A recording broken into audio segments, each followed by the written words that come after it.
Back once again for the Renegade Master. Power to the people and all that. Blinking second gear, does my head in. What a happy boy. You look happy? What you looking at? Second gear.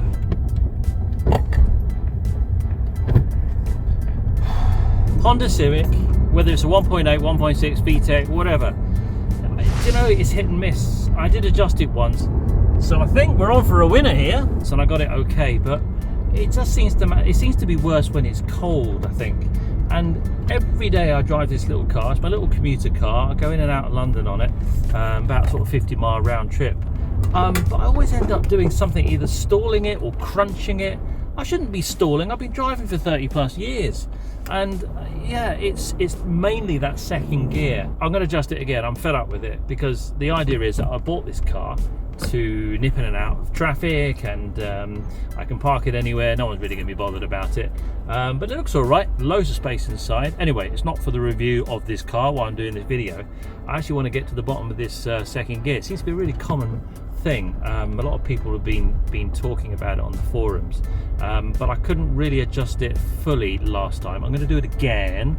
There's 4 bolts you need to undo. I'm going to show you in the video, and you're basically wanting the pedal to come up just that bit further before the gear engages. In other words, your biting point is going to be higher on your foot. So that's the goal today. Let's see if I can do it. Let's move on, 'cause it's time to move on.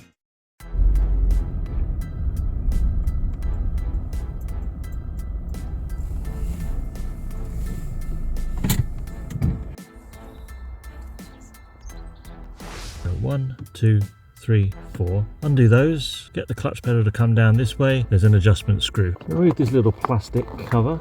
That just pulls off. You have to kind of work half on your side, but you can get to them. Right, so that's all the nuts removed. They're all 12 mils. And we can get a little bit of wiggle room, bring it down.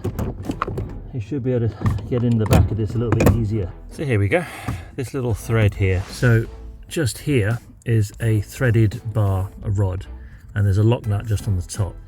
So as I depress the clutch, it pushes the rod going up. So if I've got my calculations correct, I need that rod to be unscrewed slightly more. In other words, I need to move the locking position of that rod further up so that it would engage quicker. I'll just move the little split pin here. I'm going to remove this pivot bolt, and then that hopefully will give me a bit more room to get in here. You can just about see on the back there that there's a few threads. Basically lose some of those threads. So I just can't quite get into the back of this here, so I'm undoing these 2 top nuts. They're also 12 mils. I'm hoping it's going to allow me to basically take the assembly of the clutch off, because I just can't get in there. It's very tight. Let's see what happens. Alright, 2 screws. See how that goes. Aha! That's better. Now I can access this little lock nut and the thread which goes into the actuator for the clutch. So let's get this out of the way. So there she is in all her glory. I'll tell you what, it's easy to take off when you know how. I've always said this. You probably hear it on many videos I do. It's always easy. Can't even speak. It's always easy when you know what you're doing. I know that sounds stupid, but if you do the job once, you'll do it in half the time with half the tools, because you know what angle to get in there, you know what sockets to use, you know the technique. Now, what was really stopping me taking this off is not these 4 fixings here, here, here, and here. They're the easy ones. It's these 2 on the top here, there and there.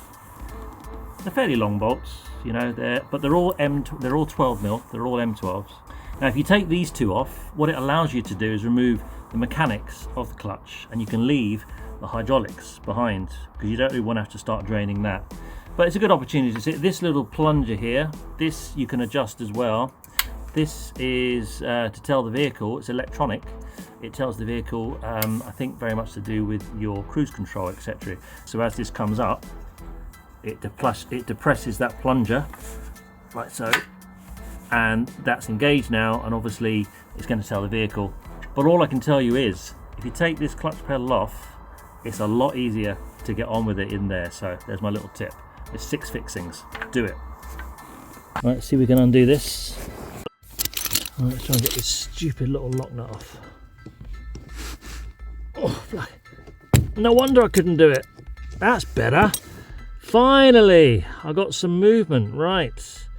Now, the idea is this plunger goes in towards the top there. I've just eyeballed how much thread I've got on the bottom, and if I got my thoughts correctly, if I now wind that up, so just count the turns, that's 1 full turn. So that means now, as the clutch pedal comes up, I'm going to have to lift it higher for the clutch to engage. So that's 1 full turn I've done there. Alright, so I've done 2 full turns. You can see I've got a lot more thread on there now. I'm just going to nip this up, but not too tight because it was a real bugger to undo that. So that'll do. I'm going to give that a little rub down. Well, of course, it with the pliers there. But now, when this plunger goes, I'm not going to be able to push it because it's got hydraulics. But when I push that in, it will come up higher for the clutch. That's my plan. But if you have a look at this plunger here, this is the one that does the cruise. Now, because I've adjusted a couple of threads at the back, this is no longer sitting right up against the stop. So if you look closely here, that little blue grommet on the bottom there, which is supposed to make contact with the stop at the back, because I've adjusted it now on the main piston, that's sitting a little bit too, it's basically locking in too much. So I'm going to move this thread on this little switch now in the bottom direction. So on the back one I've gone upwards, and on this one I'm going to go down, otherwise that's not going to quite engage the sensor there. Just to give you an idea.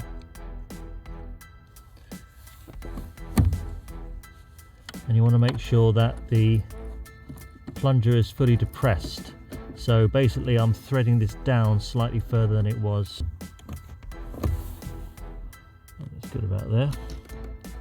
I can always adjust it. Let's lock that up. Okay.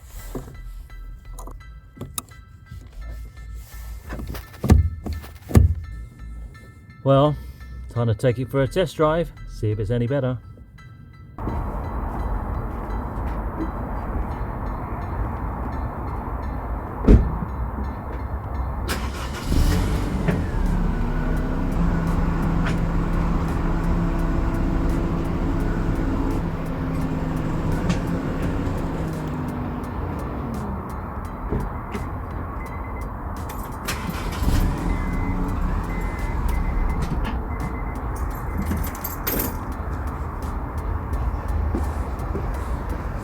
Well, that's no good. Well, you know what? You live and learn. It's completely the opposite. My theory of doing what I did, I need to go the other way. So basically, instead of putting more threads through the bottom of that rod, I need to lessen them. So, as you know, I did 2 turns. I'm now going to go 2 turns the other way. Let's hope there's enough thread left on that rod, but it means I've got to take the whole thing bloody off again. Hey ho, I know what I'm doing now, so it shouldn't be as difficult. Here we go. Sometimes I feel like throwing my hands up in the air. I know I can count on you. Oh, second time. So this time, instead of having a more thread on the bottom, I need to have less thread. All right. So this time I'm going downwards. That's where it was pretty much. I'm now going to go, I'm basically going to go right to the bottom so that I can just about see the thread, which is going to be there. So there's the thread there, like that. And I'm going to lock that up. Let's see how we go with that.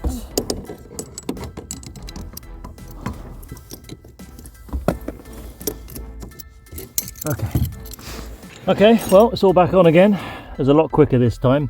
This little sensor here, do you remember I moved it downwards that way? Well, because I've now gone the opposite way, I've moved it upwards so that the plunger, you can see the base of it there, is now making contact with the pads. think it's quite good there. I'm going to lock it up into that position. I can always adjust that one. As I said, it's easy to get to. I don't have to take anything off.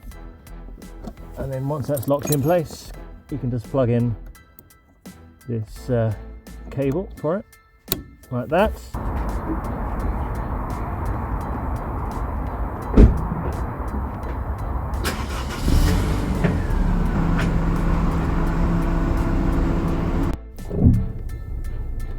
So, let's go for a little drive.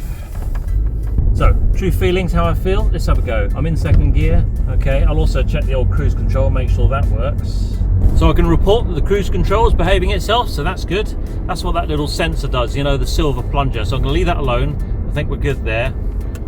The cruise control only works over a certain speed. If you're going too slow, it doesn't work. So I'm doing about 30 miles an hour, and I press cruise. That's all fine. I can accelerate, deaccelerate, so that's all nice. So lessons to be learned here. When I did this, one of the key things is understanding which way that rod has to go. If you push the rod, yeah, I've just changed it to second gear there. Sorry, I just interrupt myself. And that definitely, I would have probably ended up crunching that gear. And I find now I have to lift my pedal just that little bit more. And what that's doing is it's engaging the clutch later, which is what I want. So going the other way, when you depress the clutch and you push the foot down, you're going to disengage those clutch plates earlier, if that makes sense. The clutch is basically like a composite material, and it's designed to spin to make friction with the engine. So your gearbox and your clutch are basically spinning at different rates. And the idea of the clutch is so that if you've got the engine spinning and you've got your gearbox spinning and they're going at different rates, when you bring them together, it's not a sudden bang. It's a progressive contact. Think of it basically like a brake disc. When you put your foot on the brakes, the brake pads are stationary, and the brake disc, or in America your rotors, they're spinning. And when that brake pad makes contact with the metal rotor, that friction is then what slows the car down. Clutch, in a very similar way, what's happening there is you've got your composite, which is making contact with the drive mechanism to your engine, and then you engage your gear. So now when I press the clutch, to disengage it, I don't have to push it as far down. I feel my leg doesn't have to travel as far to the floor, which means when I engage the gear and I bring my foot back off the clutch again, I've got to then lift it now just that little bit more to engage that clutch plate. And that was my whole point. That was my goal to achieve there. And I think I've got it now, because it means that I don't end up bloody stalling the car all the time. So yeah, the gears are all there, which is good. I don't want to not have any gears. Second gear, I think there is definitely now a slight more travel to the pedal. So as I put my foot down to the floor, I'm trying not to think about it, because when you think about it, you end up looking for stuff. So I'm just driving normally, and sometimes, especially when the car's first being driven when it's cold, I put my foot all the way to the floor, and I find I have to kind of really make sure it's down to the floor before I go and change gear, especially into this second gear here. But it doesn't seem to be now that distance that I need to push my left foot down, which is good. So I think, fingers crossed, I've actually I've managed to resolve it. I'm in fourth right now, so just down into third. That's never been a problem. Second gear, if I went from third to second, let's have a go. Yeah, I had to lift my clutch there a lot higher, so that's great news. So I think we're on for a winner here. When I took out that pedal for the second time, it only took me, truthfully, about 10 minutes. You only got to have one socket, which is a 12mm, and then it's just knowing what you have to do by moving that pin off the bottom of that plunger. Because if you don't move that pin off the bottom of the plunger, you can't lift the mechanical assembly of the clutch out. So remember that one. And then of course there's a little safety snap pin that goes back in, because if that comes out, yeah, that's not going to be much fun, because you won't be able to change gear. Just playing with these gears here. I'm going to test it tomorrow on my way to work. I'm going to get up, not think about it, just get in and drive at 5:30 in the bloody morning, and I'll see how it goes. But right now, she's feeling good. Good morning. It's early doors, I'm on the commute, and I've been driving now for about 35 minutes. I was actually, for a change, almost excited about getting up at 5:30 in the morning just to test out this gearbox and the clutch.